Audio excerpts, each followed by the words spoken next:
We are in a spiritual boom. Crystals, meditation, energy healing, manifestation, and many forms of elevated realities are overtaking our society. But what lies at the core of spirituality? What is the central claim? Well, that's the thing that people find so appealing. Spirituality does not have a central claim.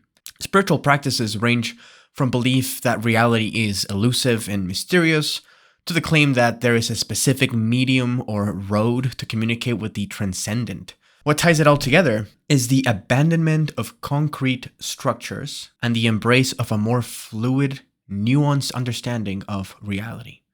While this might sound great and sophisticated, spiritual practice is a great way to abandon tangential reality altogether and fasten yourself to the enigmatic world of substanceless lunacy. Now, the main problem with spirituality is that it gives one the license to dismiss the practical world and to ascend or descend into a place where the way one feels is the primordial postulate of his experience, making adherence to the rules of society an opt-in system. No longer is one bound by the taboos of honor, justice, or prudence. Man is now guided by his own interpretation of the facts, and this is the core of the danger. Spirituality leads one to abandon his image, his name, and his purpose, and surrender to his instincts, devolving into his primitive nature where the most basic desires rule him and dictate what he does.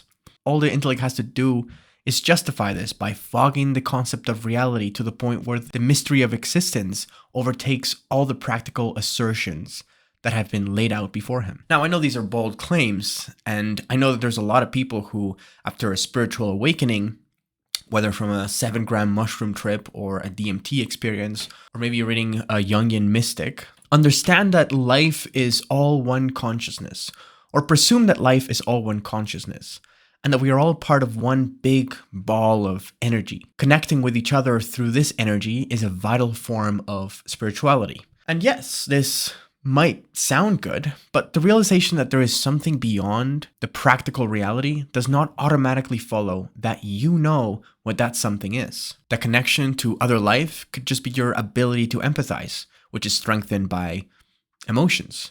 It does not necessarily follow that your interpretation of reality and the transcendent is necessarily true. Carl Jung himself warned against this. In his Red Book, he describes how untethered spiritual experience without moral or symbolic order leads to fragmentation. He says, "He who descends into the unconscious becomes a heretic." Now, how then can someone explore the more intimate and spiritual parts of reality without completely losing his intellect or getting lost in a sea of possibilities? Well, this is where religion comes in. Religion is like a roadmap of spirituality. It bases its claims on historical findings and in parallels in the natural world. Much like the practical aspect of reality, religion offers a structured approach that enables one to explore spirituality without straying into an illusion. So then, which religion is true? Many proponents of spirituality argue that because there are many different religions, their credibility is dubious. The truth claims about a specific religion simply have to be understood through a historical lens and scrutinized accordingly. If a religion can successfully remain relevant, coherent, and undeniable, then the religion is true, or at least the most likely religion.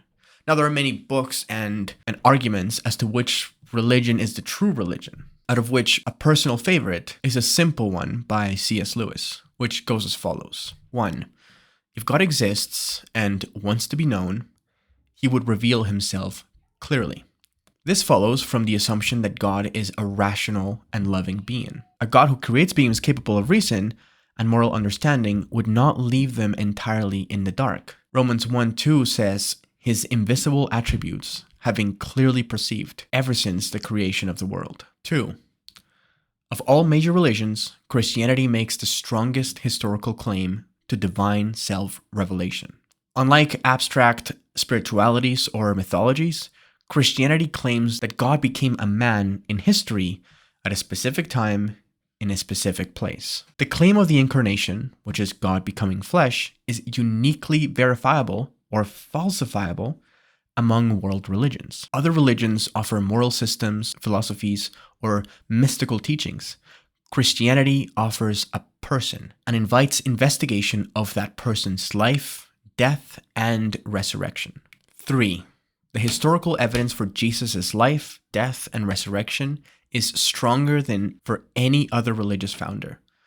Scholars, even skeptics, agree that Jesus of Nazareth existed, was crucified, and that his followers believed he rose from the dead. The resurrection is not just a claim, it's a challenge. If it happened, Christianity is true. 1 Corinthians chapter 15, verse 17 says, "If Christ had not been raised, your faith is in vain." 4. Jesus leaves only 3 real options. If Jesus claimed to be God, which he did, then he was either telling the truth, he was deluded, or he was lying. But his moral character makes him an implausible liar. His wisdom and impact make him an implausible madman. Therefore, the most reasonable explanation is he was telling the truth. 5. Christianity explains reality better than its alternatives. Human dignity. Only Christianity says we are made in the image of a personal God. Evil and suffering. Only Christianity says God himself suffered with us. Love and justice. Only Christianity balances justice and mercy. Spiritual hunger. The restlessness of the human heart matches Christianity's claim that we are made for God. As St. Augustine said, "You have made us for yourself, O Lord, and our hearts are restless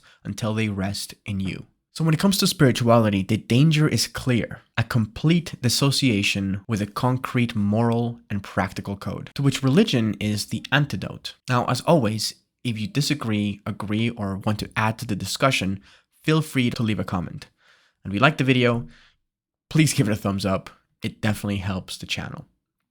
Thank you so much for watching. This is Logos and Mythos.